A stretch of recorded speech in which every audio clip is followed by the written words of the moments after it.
తెలుగు రాష్ట్రాల్లో 450కి పైగా రోబోటిక్ సర్జరీలు సక్సెస్ఫుల్ గా చేసిన ఘనత మణిపాల్ హాస్పిటల్దే.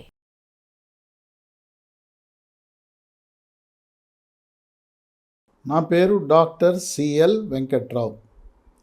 షుగరు వ్యాధి, డయాబెటీసు, మధుమేహ వ్యాధి ఉన్నవాళ్ళు అసలు ఎప్పుడూ తినకూడని ఆహార పదార్థాలు ఏమైనా ఉన్నాయా?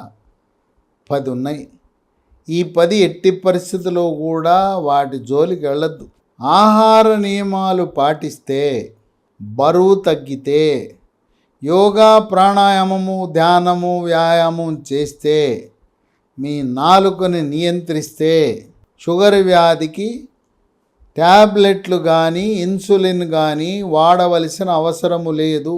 కొత్తగా షుగర్ వ్యాధి బయటపడిన వాళ్ళే కాదు, ఇప్పటికే తెలవకో తెలుసో ట్యాబ్లెట్ వాడుతున్న వాళ్ళు క్రమేణా ట్యాబ్లెట్లు కూడా మానేయచ్చు. మందులు వాడుతూ ట్యాబ్లెట్లు మానేసి ఆహార నియమాలు పాటిస్తూ నియంత్రణ చేసేవారిని రివర్సల్ ఆఫ్ డయాబెటీస్ అంటారు. డయాబెటీస్ని రివర్స్ చేయొచ్చు. మందులు తొందరపడి ప్రారంభించారు. ఈ 10 ఆహార నియమాల్లో మొట్టమొదటిది, మనం బ్రెడ్ ఎక్కువ వాడుతుంటాం.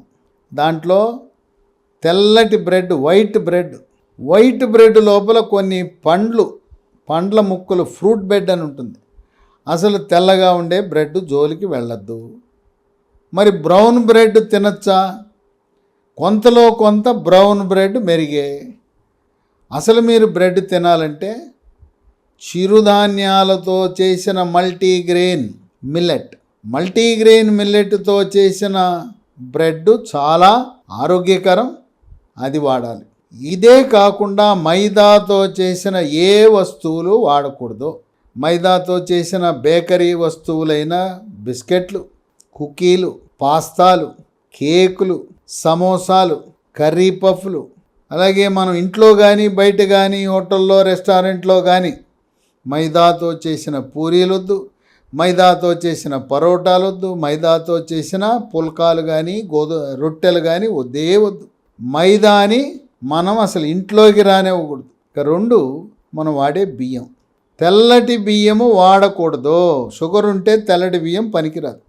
బ్రౌన్ రైస్ వాడాలి. ఇక బ్రౌన్ రైస్ అనగానే ఇంట్లో ఉండే మహిళల యొక్క ఫిర్యాదులు, ఈ సరిగ్గా ఉడకవండి అంటారు. దానికి ఒక చిట్కా ఉంది. బ్రౌన్ రైస్ని 3 గంటల పాటు నానబెట్టండి. నానబెట్టడానికి ఉపయోగించిన నీటిని ఎసరుగా వాడి కుక్కర్లో పెట్టండి, బ్రహ్మాండంగా ఉడుకుతుంది. ఇంకొక ఫిర్యాదు, బ్రౌన్ రైస్ వాడితే గ్యాస్ ట్రబుల్ అంట కదా అండి అంటారు. దీనివల్ల గ్యాస్ ట్రబుల్ రాదుగాక. ఇంకా కొంతమంది బ్రౌన్ రైస్ తొందరగా అరగదంట కదా అని, అది కూడా అపోహ మాత్రమే. బ్రౌన్ రైస్కి చక్కగా అరిగే గుణం ఉన్నది. బ్రౌన్ రైస్ కాకపోతే గతంలో మణిపూర్లో పండేది, ఇప్పుడు తెలుగు రాష్ట్రాల్లో కూడా పండిస్తున్న నల్ల బియ్యం, బ్లాక్ రైస్ వాడండి. లేదు దంపుడు బియ్యం వాడండి, ఉప్పుడు బియ్యం వాడండి. ఆ బియ్యం వాడితే పర్వాలేదు. తెల్ల బియ్యానికి స్వస్తి పలకండి. 3, బంగాళదుంప. ఏ రూపాను కూడా బంగాళదుంప, ఉర్లగడ్డ, పొటాటో వాడద్దు. పొటాటో నుంచి చేసిన చిప్స్, ఫ్రెంచ్ ఫ్రైస్ ఏది కూడా వాడద్దు. 4, పళ్ళ రసం. మీరు పండు తినండి, మంచిదే. బత్తాయి పండు తినండి, సంతోషం. కానీ బత్తాయి రసం తాగద్దు. బత్తాయి పండు తొనలు తిని పిప్పితో సహా లోపలికి మింగేయాలి, గింజలు మాత్రం ఉయ్యండి. కమలా పండు తినండి, పిప్పితో సహా లోపలికి మింగండి. ఈ తాజా పండ్ల యొక్క రసం మాత్రం తాగద్దు. పండ్ల ముక్కలు తినండి. 3-4 రకాల పండ్లు కోసి ముక్కలు చేసి ఆ పండ్ల ముక్కల మీద దాల్చిన చెక్క పొడి జల్లుకుని వాడితే ఇంకా మంచిది. పోషక విలువలు మీ సొంతం అవుతాయి. ఇంకా కొన్ని రకాల రసాలు డబ్బాల్లో ఉంటాయి, సీసాల్లో ఉంటాయి. యాపిల్ జ్యూస్ అని, ఆరెంజ్ జ్యూస్ అని, దాంట్లో రసాయనాలు వేసి నిల ఉంచి రంగు, రుచి వచ్చేటట్టు చేస్తారు. ఆ రసాలు కూడా వద్దు. డబ్బాల్లోనూ టెట్రా ప్యాకుల్లో పెట్టిన రసాలు వద్దు. లేదు రోడ్డు పక్కన జ్యూస్ బండి దగ్గరికి వెళ్ళి జ్యూస్ కూడా తాగొద్దు. 5, ఎండు ద్రాక్ష, కిస్మిస్. ఈ ఎండు ద్రాక్ష కిస్మిస్లో చాలా అధికంగా గ్లూకోజ్ ఉంటుంది. కనుక మీరు కిస్మిస్ని తప్పకుండా జీవితంలోనే మిస్ అవ్వాలి. 1 కాదు 2 కాదు, అసలు తినవద్దు. ఇక 6 కూల్ డ్రింక్స్లో డబ్బాల్లో కానీ సీసాల్లో కానీ ఏ బ్రాండ్ అయినా కూడా అసలు కూల్ డ్రింక్స్ అనేది షుగర్ ఉన్నవాళ్ళు జీవితంలో ఎప్పుడు వాడకూడదు. ఎక్కడికన్నా వెళ్ళినప్పుడు అతిథుల ఇంటికి వెళ్ళినప్పుడు వాళ్ళు కూల్ డ్రింక్స్ ఇచ్చినా సున్నితంగా తిరస్కరించేయండి. కూల్ డ్రింక్స్ బదులుగా మజ్జిగ అడిగి తీసుకోండి. కూల్ డ్రింక్స్ బదులుగా కొబ్బరి నీళ్ళు తాగండి. అంతేగాని కూల్ డ్రింక్స్ మనకు హానికరము, షుగర్ ఉన్న వాళ్ళకి, షుగర్ లేని వాళ్ళకి నరాల బలహీనత, క్యాన్సర్లు అన్నీ వస్తాయి. అమాంతం కూల్ డ్రింక్స్ పెరిగిపోతుంది, షుగర్ పెరిగిపోతుంది. కనుక కూల్ డ్రింక్స్కు స్వస్తి పలకండి. 7 కొంతమంది మాంసాన్ని, వేట మాంసం, గొర్రె మాంసము, మేక మాంసం ఇష్టపడతారు. రుచి ఎక్కువ అనుకుంటారు, ఖరీదు ఎక్కువ. వేట మాంసము మటన్ ఈ రోజున 800 రూపాయలు ఉంది. అదే 200 పెడితే మీకు బాయిలర్ చికెన్ వస్తుంది. చికెన్ ఆరోగ్యకరం, మటన్ అనారోగ్యాన్ని కొని తెస్తుంది. షుగర్ ఉన్న వాళ్ళు ఎట్టి పరిస్థితుల్లో మటన్ బిర్యానీ కానీ, మటన్ కర్రీ కానీ, మటన్ కైమా కానీ, మటన్ బాల్స్ కానీ మటన్కి దూరంగా ఉండాలి. 8 షుగర్ ఉందని తెలిసినా కూడా షుగరు, పంచదార కాఫీ టీల్లో వేసుకుంటారు, స్వీట్లు తింటారు. వాటిని తినకూడదు. బెల్లం, తేనె, ఏ బెల్లమైనా వద్దు.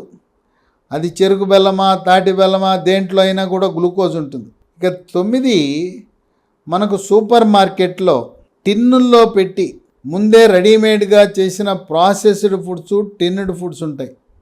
ఉదాహరణకి నూడిల్స్ ఉంటాయి, అలాగే మనం రెడీమేడ్ ఉప్మా ఉంటుంది, రెడీమేడ్ బిర్యానీ ఉంటుంది. వాటిలలో మూత తీసి వేడి నీళ్ళు పోస్తే మనం విమానాల్లో ప్రయాణించేటప్పుడు noodles, upma, fried rice, biryani ఇవన్నీ కూడా నీళ్లు పోసి కప్పులో ఇస్తారు. అంటే అప్పటికే అన్నీ కలిపేసి ఉన్న మిశ్రమంలో నీళ్లు పోస్తే సిద్ధమవుతుంది. ఇలాంటి టిన్నుడ్ ఫుడ్స్, ప్రాసెస్డ్ ఫుడ్స్ వాడవద్దు. 10 చాక్లెట్లు. పుట్టినరోజు అని చెప్పి పిల్లలు వచ్చిస్తారు. అంకుల్ నా బర్త్డే అని చెప్పి చాక్లెట్లు ఇస్తారు. బర్త్డే అని చెప్పి చాక్లెట్లు ఇచ్చినా వాళ్ళని మనసారా దీవించండి. ఆ చాక్లెట్లు మీరు తిని ఏదో పిల్ల ఇచ్చింది, పిల్లడిచ్చాడు, మనవడిచ్చాడు, మనవరాలిచ్చాడు, అబ్బాయి అమ్మాయి ఇచ్చిందని చాక్లెట్లు తిని మీ షుగర్ శాతాన్ని పెంచుకొని మరి అనారోగ్యం బారిన పడవద్దు, మొహమాట పడద్దు. అమ్మ నాకు షుగర్ ఉంది, ఈ చాక్లెట్ దాని తగరం తీసి ఆ చాక్లెట్ ఎవరైతే ఇచ్చారో ఆ అమ్మాయికో అబ్బాయికో నోట్లో పెట్టి మనసారా దీవించి పంపించండి. చాక్లెట్లు మీ పాలిట శత్రువులు, చాక్లెట్లు మీ పాలిట యమ కింకరులని భావించండి. ఈ 10 రకాల ఆహార పదార్థాలను జీవితకాలంలో ఎప్పుడు ఎవరు మొహమాట పెట్టినా నా ఆరోగ్యం ముఖ్యం, ఒకటే డైలాగ్ చెప్పండి.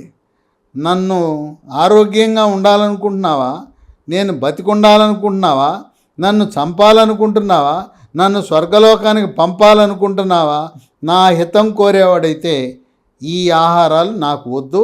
నీ కూల్ డ్రింక్ ఒక దండం, నీకు ఒక దండం, మంచినీళ్ళు తాగుతా, ఇంట్లో మజ్జిగుంటే పట్టుకురా తాగుతానని చెప్పి సున్నితంగా మొహమాటాలకు పోకుండా ఈ 10 రకాల ఆరోగ్య ప్రయోజనాలను తప్పకుండా తిరస్కరించి ఆరోగ్యవంతమైన జీవనాన్ని, షుగర్ ఉన్నంత మాత్రాన మీరేమి టెన్షన్ పడద్దు, ట్యాబ్లెట్ వద్దు, ఇన్సులిన్ వద్దు, ఏమీ లేకుండా మీ నాలుకని నియంత్రించండి, ఆహార నియమాలు పాటించండి.